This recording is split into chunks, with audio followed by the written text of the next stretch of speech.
Humans aren't born out of laying around on their asses. We've been born out of conquering a world. We're the dominant species. We built all this. We're powerful and we're beautiful and we're ready to build the next level of civilization in God's plan. But you must stop bowing to those who want to make you a victim. You must become the victor. If you love God and you want to build a pro-human future, then you are an enemy of the New World Order and Satanism. They want us shut down because we have the Spirit. I'm jacked into the source. I know the secret, and I want to see you empowered. But you have to believe in yourself first. This is the truth, and everyone knows it. So, ladies and gentlemen, it's actually been really interesting to watch the fallout of Trump and Zelenskyy in the Oval Office, because all these European countries have had representatives and people in the EU step up to say, well, we're going to support Ukraine. And what's funny about that is when the US is sending money, like we're sending like 60 billion, 80 billion, and then you look at Britain and you look at Keir Starmer, and he's like, we're going to back them up 2.3 billion. Now, 2.3 billion is a lot of money. There's a lot of support, but not really. Not compared to what the U.S. was giving. We were giving out like $100 billion, grants, essentially. But it's interesting watching all these people try to step up and talk tough. And the reason why I sort of just scoff at it is because these are nations that are weak.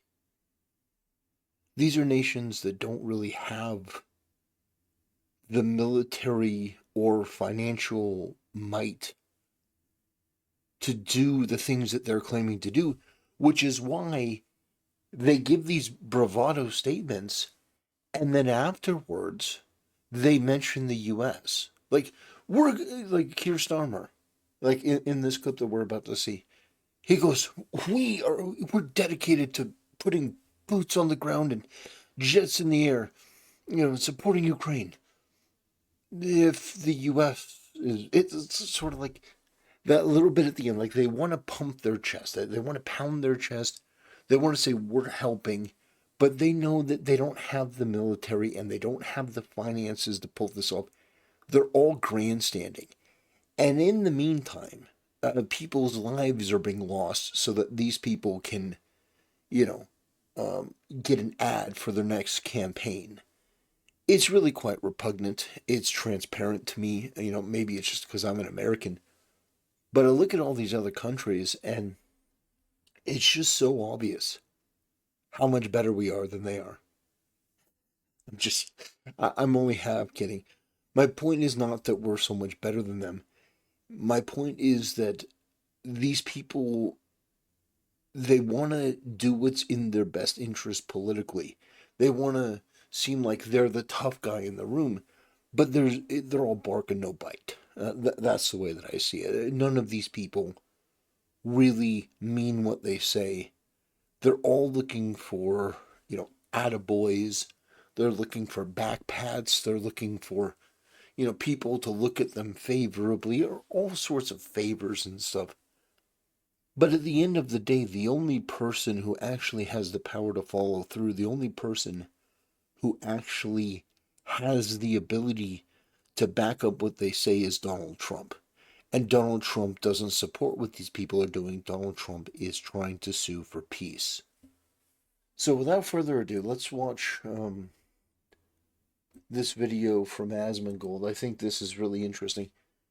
His perspective is like 180 degrees from mine. He supports Zelenskyy. He supports Ukraine. He supports people supporting Ukraine. I don't. I'm America first. I believe that this war needs to end. I don't support giving them more funds and more weapons. I think that the solution starts with a ceasefire and then working from there. You can work all that out in negotiation. There are different things that you could do to sort of guarantee that this doesn't happen again. But the first thing that needs to happen is that people need to stop making these sort of declarative, outrageous, chest-pumping statements, and they need to allow Vladimir Putin to come to the table, and they need to drag kicking and screaming Zelenskyy to the table, and they need to make a deal. And people need to stop dying. That's my perspective as an American. The UK is prepared to back this with boots on the ground and planes in the air, together with others. Together with others. Yeah, we're prepared to put boots on the ground. We're prepared to send jets with others. Europe must do the heavy lifting. But to support peace in our continent and to succeed, this effort must have strong US backing. I mean, I don't necessarily disagree, but it's like, if you are making these sort of statements, like, we're going to put troops in, if you're making moves on your own, and you're expecting, like, oh, well, my big brother is going to, no. Donald Trump is the one that's leading the charge. But all these other people, all these other little cockroaches want to come up and be like, no, I'm the big guy. I'm going to make the declarative statement. If the U.S. backs us up. I don't know. Maybe I'm, my inner American is coming out a little too much. But I look at this and it's just hollow words. I don't support this. I don't support the chest pumping, the chest thumping, the bravado. It's just so weak. It's like you don't have the means to back it up. You don't, first of all, you don't have the aircraft carriers. You don't have you don't have the Navy might to back up what you're proposing. You don't have the air superiority. You're making statements like, we're going to put boots on the ground. Okay, you're going to do that, but we need the U.S. Well, no, we're not putting boots on the ground. We're not sending our Navy. We're not sending our aircraft. Do you understand? We want peace. We want people to stop dying. So you doing this actually puts the world in a worse position. Because you shouldn't even be mentioning boots on the ground. You should be following Donald Trump's lead and trying to bring about a peaceful resolution to this war that has been too bloody already. That's my position. Some people can feel free to disagree, but that's my take on this. Man, that escalated quickly. It sure did. It's escalating very quickly.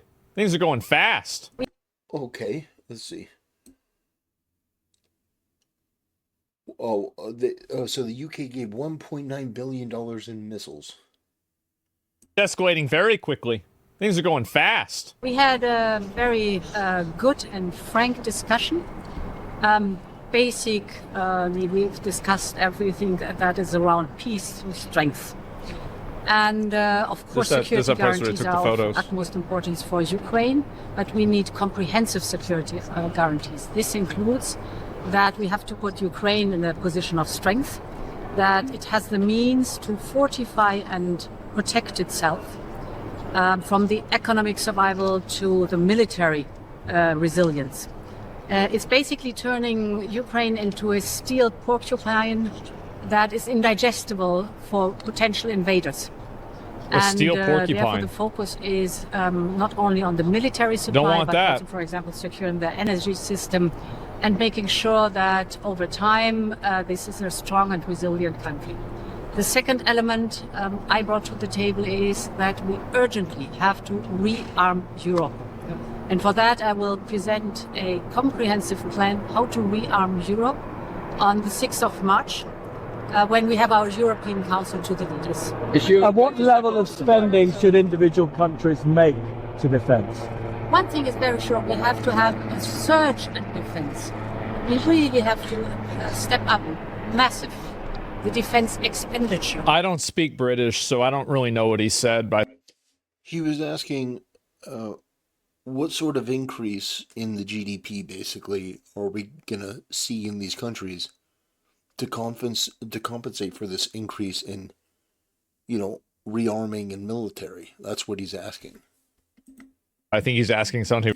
And her answer was basically what Trump said, that more countries need to pay into NATO, more countries need to put more GDP towards defense, because a lot of these countries have just relied on the US to basically do everything for them.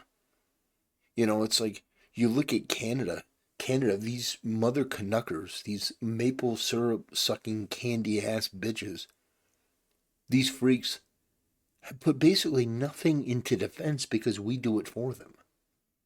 And then they have the audacity to boo at our national anthem. Ungrateful, ungrateful doesn't even begin to cover it.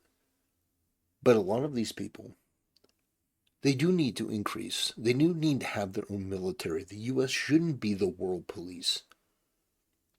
We should concentrate on strengthening our home, our country, figuring out our stuff. And, yeah. About spending money. And for that, we need a clear, big plan from the European Union for the member states and, of course, for common European. They want to create an EU army, and they've wanted to do this for a long time. And so this may be their opportunity to sort of demand more money from their members, and then put that towards an EU army. They've wanted this for a very, very long time, which is a disaster. We've seen how authoritarian the EU is. Now imagine them with a standing army. It's dire. I mean, these people are all authoritarian, so they're all completely and totally against democracy. They don't believe in democracy. They don't believe, like in Germany, they're banning the was it the ADF, or is it the ADF? AFD. It's not the ADF. I think it's the AFD party. Banning them outright. Talking about, well, if the elections don't go in our way, we'll just cancel the elections. Yet Germany is a fallen state. Germany doesn't have free speech.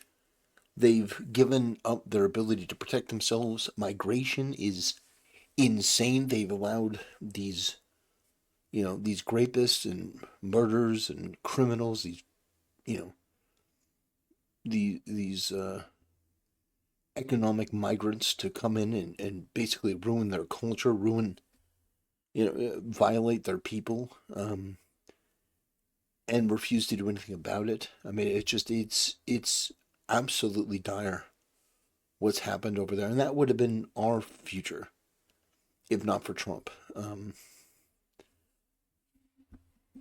Domains, like, for example, advanced air shields, we need a common European approach, but also the member states need more fiscal space to do a surge in defense. Have you won the argument with European colleagues about stepping up to the plate in terms of money? We all have understood that after a long time of underinvestment, it is now of utmost importance to step up the defense investment for a prolonged period of time. So this was for today. The security of the European Union, and we need in the geostrategic environment in which we live to prepare for the worst. And therefore, stepping up the defenses. What message would you like to take to America? What message would you like to give to America after today's meeting? We are ready, together with you, to defend democracy, to defend the principle that there is a rule of law, that you cannot invade your neighbor and bully your neighbor, or you cannot. A German lecturing others about invading their neighbor.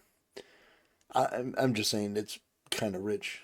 Change borders with force, and it's in our common interest to prevent future wars that we make very clear that these rules count and that democracy, that together the democracies are still. Yeah, they don't believe in democracy.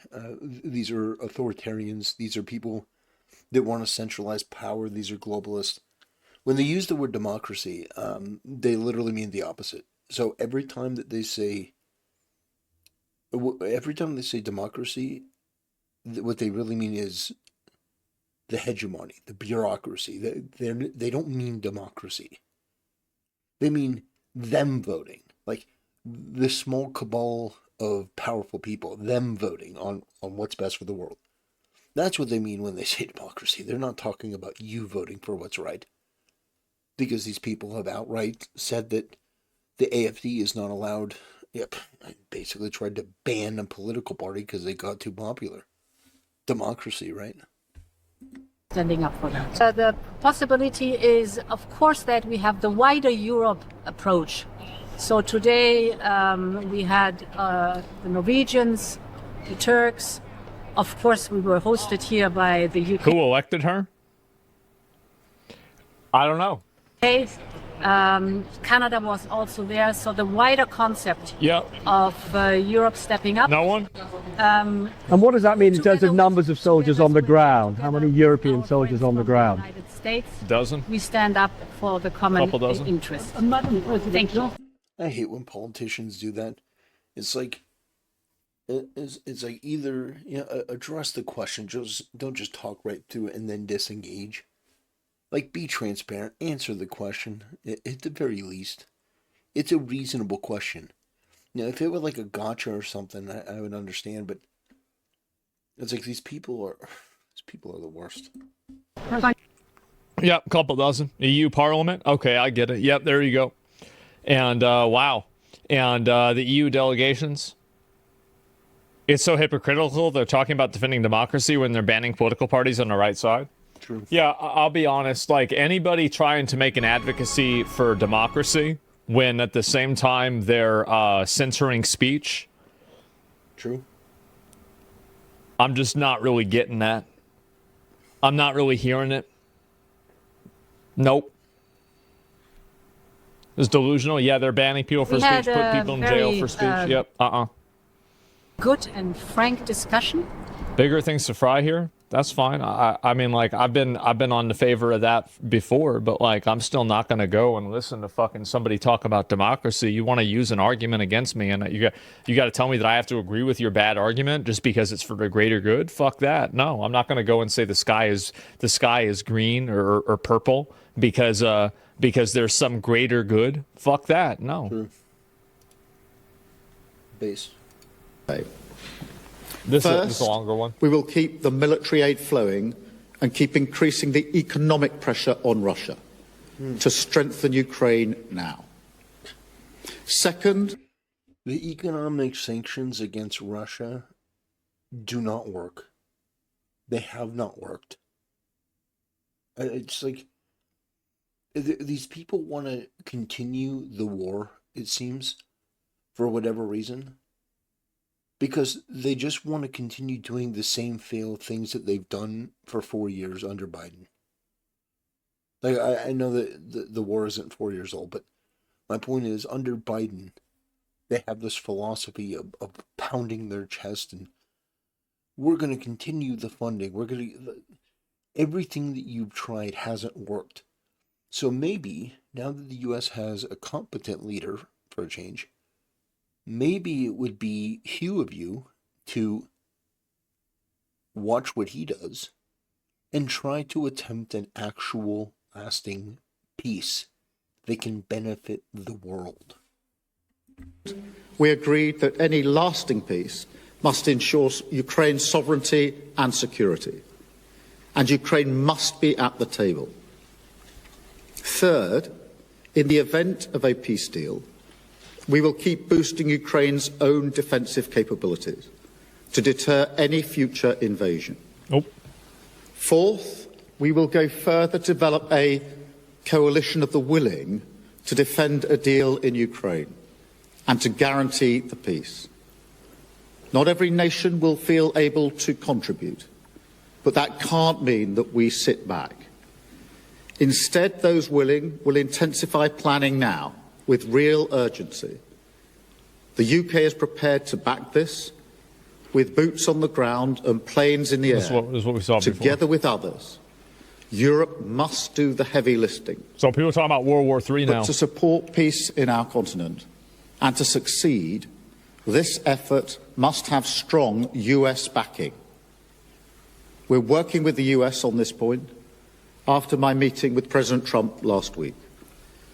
And let me be clear, we agree with the President on the urgent need for a durable peace. Now we need to deliver together. It's like, okay, listen, I know some people may disagree. This guy gets up there and starts pumping his chest, and these are our demands, and and we're willing to put boots on the ground, and he does this whole thing. And then after he's done pounding his chest, he goes, but this only works if the U.S., puts their name behind it, their power behind it. It's like, oh my God, you're making demands based on our power. Do you understand? That's what gets me. That's what frustrates me. These people are all big talkers, but they don't have an ounce of power to back it up. And yet, at every opportunity, whether it's France or Germany or Canada or whoever else, one of these Eurotrash nations will come out there and criticize Trump and In the meantime, though, they want our money, they want our power, but they don't respect us and they don't respect Trump. It's absurd to me. My answer to this guy would be no. You're not getting our support. You don't make the demands. You don't put up. We're going to put together a coalition of European nations. Great. Oh, by the way, Keir Starmer. Russia is supplying fossil fuels to many nations in Europe, including Germany. If for whatever reason they were to turn that off in the winter, say, you're going to have a crisis like you've never seen. And it's not really going to be about Russia, Ukraine. It's going to be about Britons and Germans and other countries that rely on that fuel, old people, and, people who are, in retirement homes, people who are not able to really move around as much, them dying because they don't have the fuel to heat their homes. So understand, you are not in a position to be making demands or threats or ultimatums. The only one that is in a position to do that is Donald Trump. And he did make a demand. You're going to come to the table. We're going to end this because you don't have the backing. I'm just so completely flabbergasted at the audacity of these people to run their mouth and think that the U.S. is just going to back them up. You don't get to pump your chest in front of somebody because you think Big Brother's going to save you. Well, you know what? Big Brother isn't bailing you out this time. You're on your own. Or you get out of the way and we'll make the deal. Because clearly, over the last couple years, the UK couldn't do it. Germany couldn't do it. None of these people who were in positions of power could do it. So now Trump is going to try. And his approach is better than all yours. Finally, we agreed that leaders will meet again very soon to keep the pace behind these actions and to keep working towards this shared plan. We are at a crossroads in history today.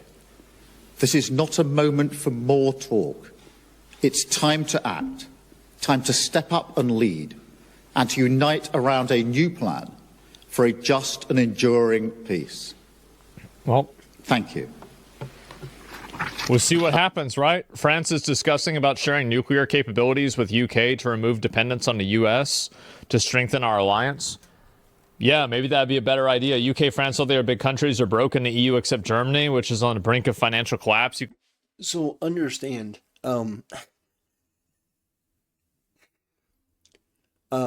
let them do it. It's so funny.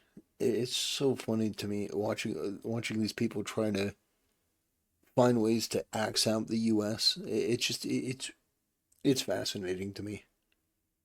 It really is. You go ahead with all the environmental nut jobs and Labour Party freaks. Yeah, let's watch the UK. God, let's watch the UK have an absolute, biblical level disaster. I mean, it's astonishing to me that these people just casually throw this stuff out there. And by the way, I can't believe I'm saying this. Is there anyone who actually believes that these people, the way that they're trying to axe out the U.S., trying to strong arm the U.S., is there anyone who really thinks that's going to work? I'm just saying. You can check their annual budgets. It's all negative. They're scrambling after that meeting. Yeah, but they're probably stressed out because we weren't going to put money into it. Yeah. Look at all these losers.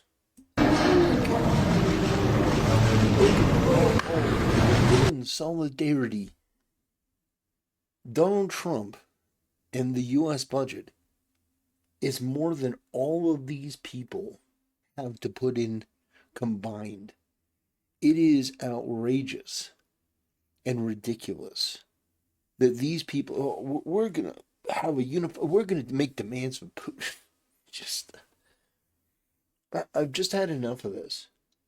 These fake people that are just so delusional and disingenuous and disrespectful to the United States. I mean, you really think about it. You really think about them. We have to go it alone, or we're going to send boots on the ground. But the U.S. does need to be involved. It's like, instead of making demands and trying to undermine Donald Trump and then saying that the U.S. needs to be involved, how about you shut your mouth because you don't have any power or money to put behind this? Not really. The UK is basically like a state. Like, Donald Trump is president of the United States. You basically be the 51st state. That's about the size of the UK. And they're making demands, and they're making these declarative statements. It's outrageous to me. It really is. And you can feel free to disagree. You can feel free to disagree with my take. I have no problem with that. But this is how I feel. I feel irked when I watch these people undermine and disrespect our country and then try to frame it like, oh, but we want your money. We want your power. We want your blood. Like, we want your soldiers. We want the troops on the ground. But we want to do what we want to do. It's like, no, you're a spoiled child and you're going to get the rod and then we're going to send you off and you can do it on your own.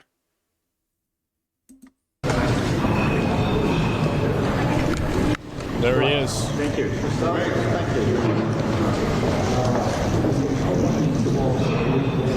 That's a lot of them.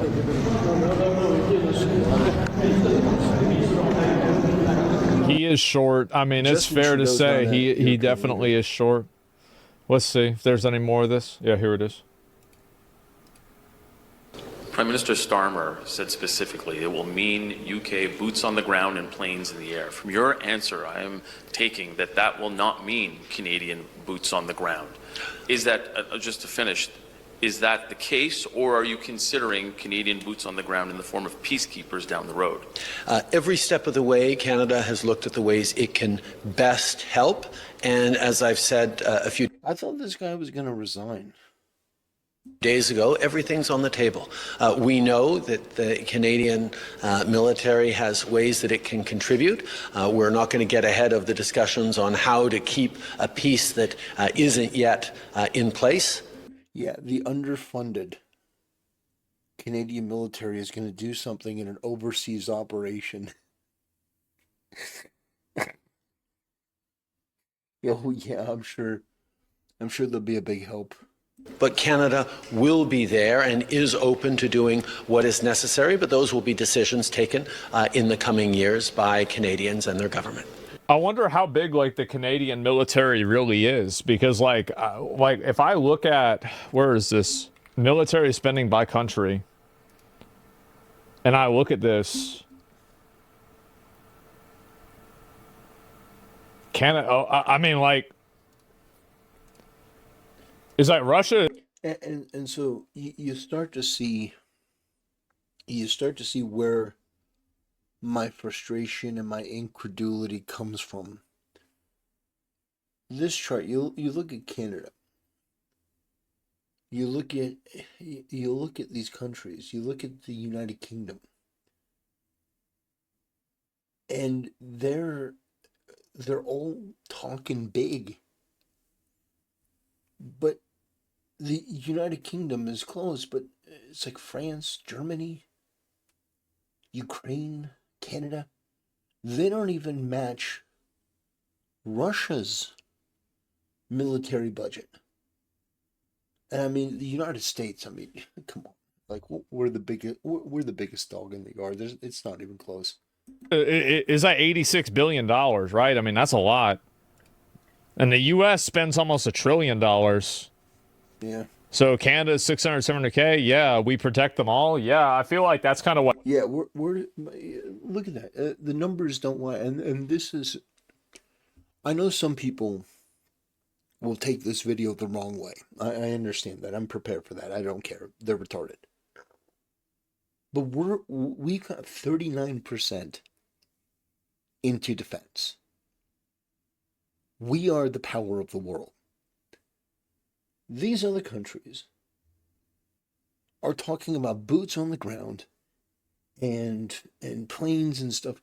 But what they're really trying to do is they're really trying to put as little as possible and hope that the U.S., Big Daddy U.S., comes in and just does the job for them. Well, the answer this time, hopefully, is going to be no. You've been told no. You want to go? We're gonna make our new coalition. We have new demands for Russia. Oh, do you? That's cute. I imagine Putin probably laughed his ass off when he saw that. Because who are you? It's like, I'm just incredulous at how ungrateful and how disrespectful a lot of these countries are, and how they think they can just use our name. They can bump their chest and it's like, I can't get over it.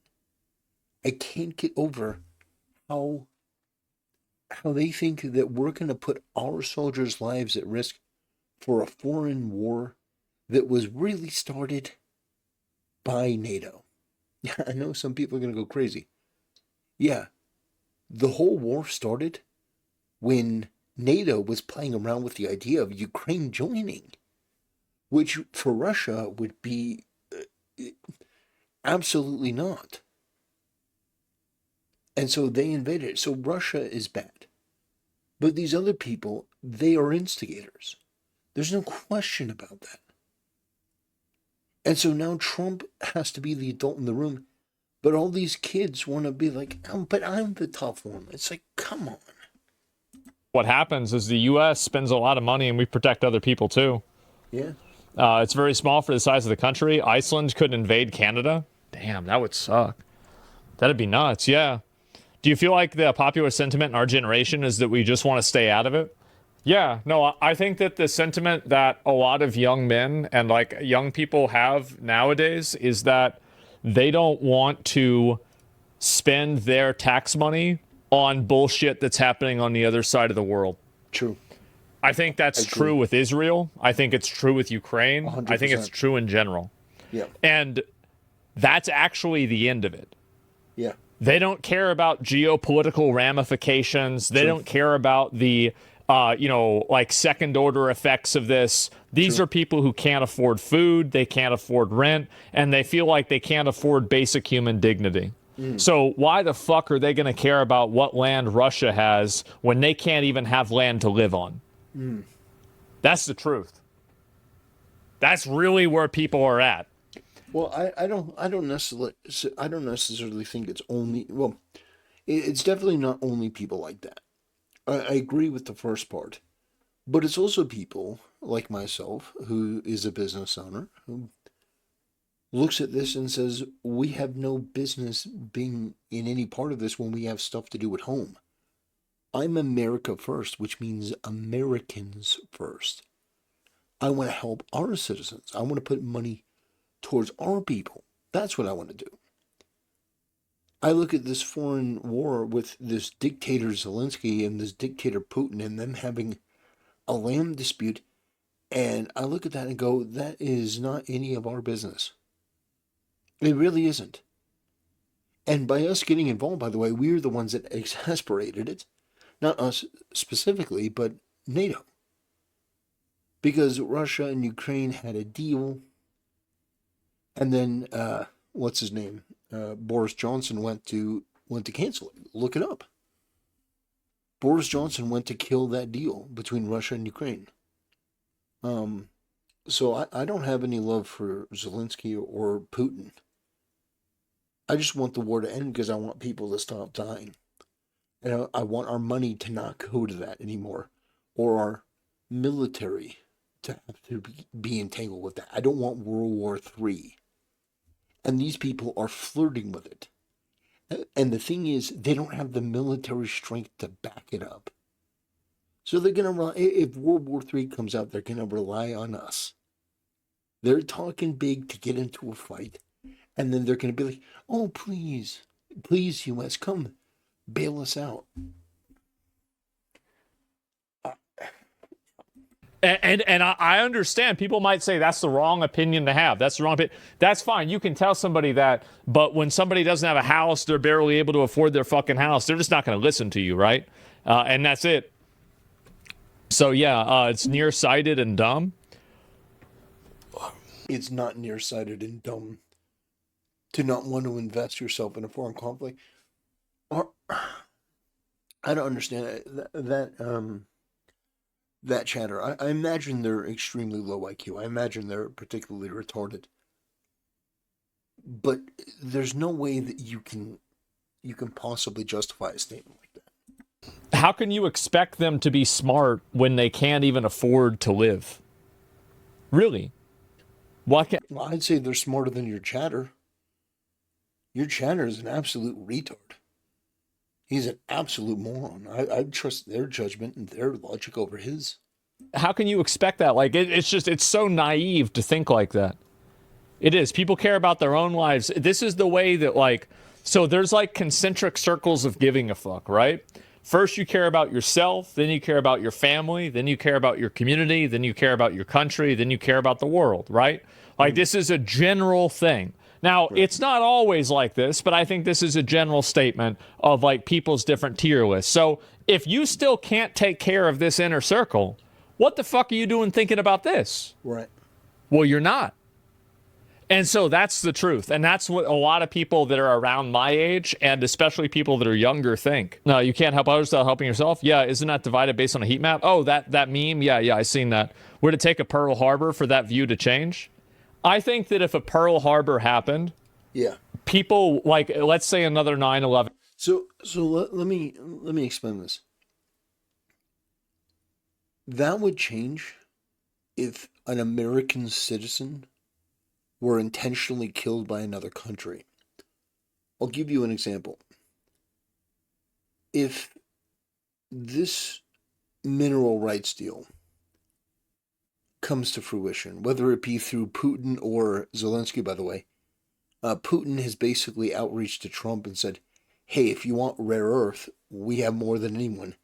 I did not see that coming, to be honest.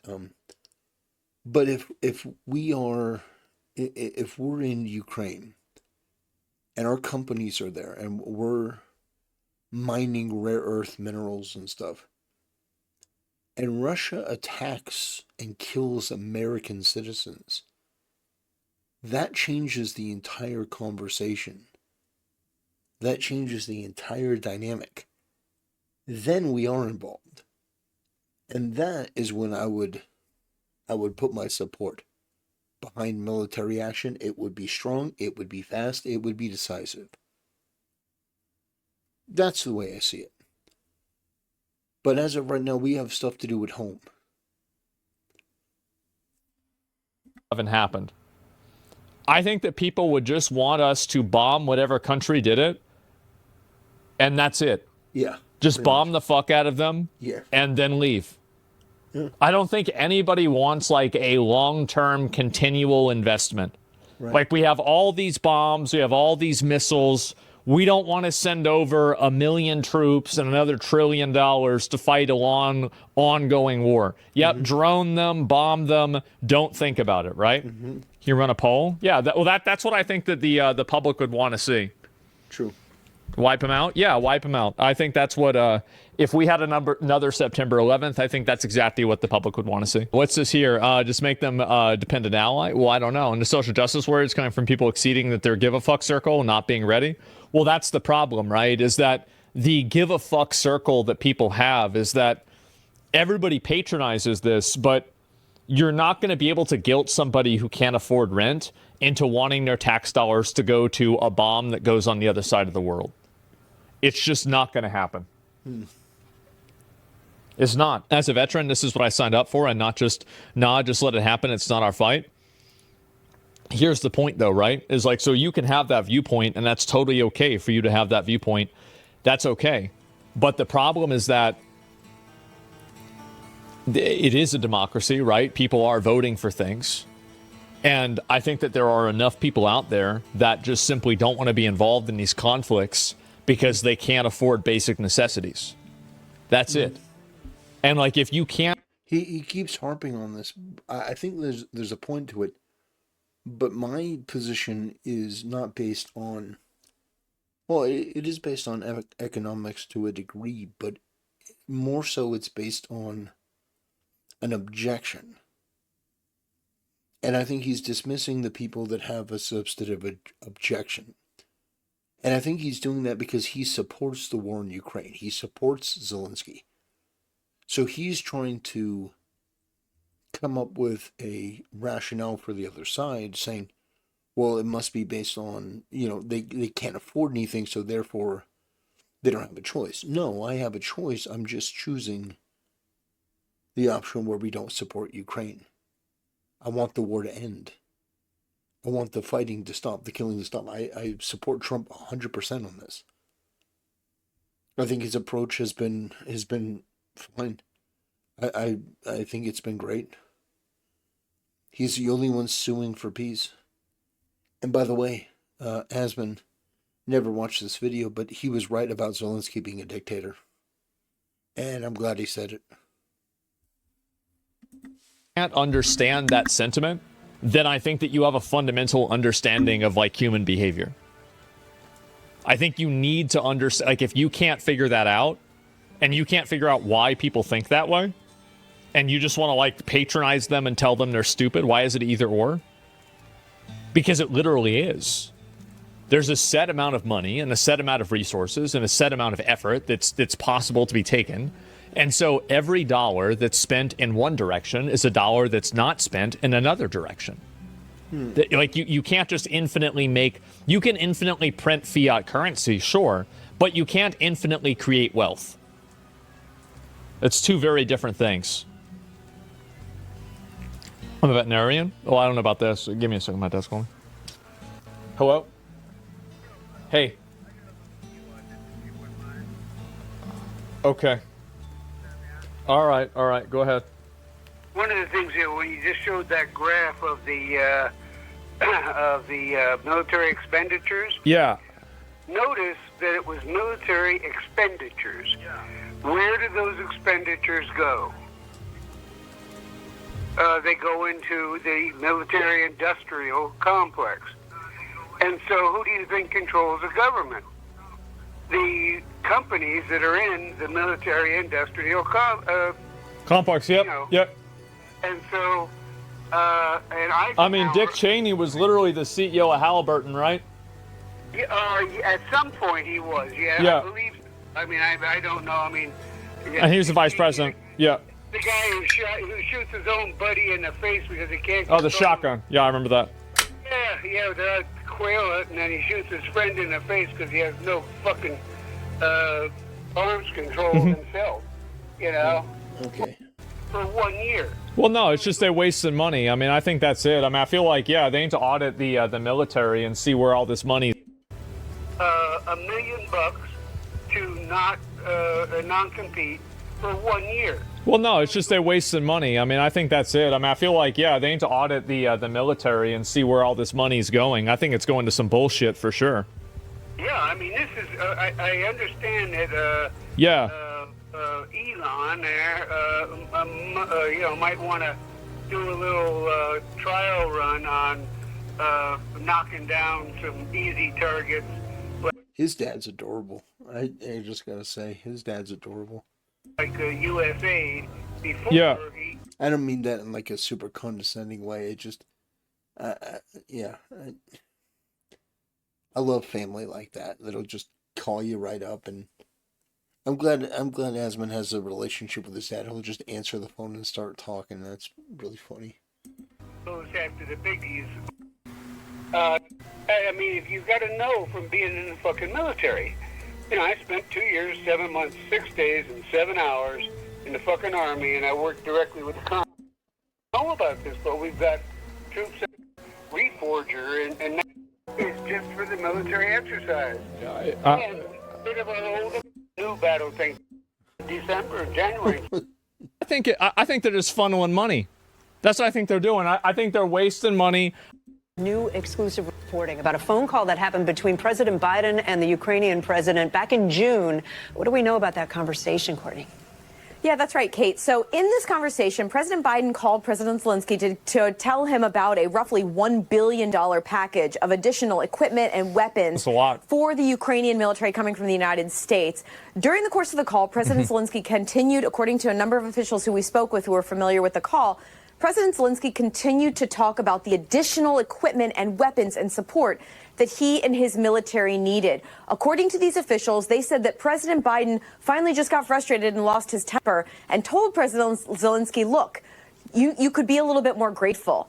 The reason that this story is interesting to us and is something that we are reporting on. See, yeah, we need to have these crash outs publicly. Yeah, I want to see more public crash outs.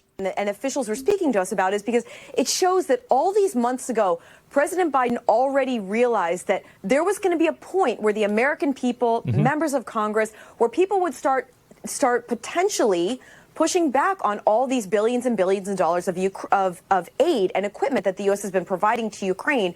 And he knew that the narrative out there needed to be that the Ukrainian people and President Zelenskyy were grateful for it if the support was going to continue at that same level, Kate.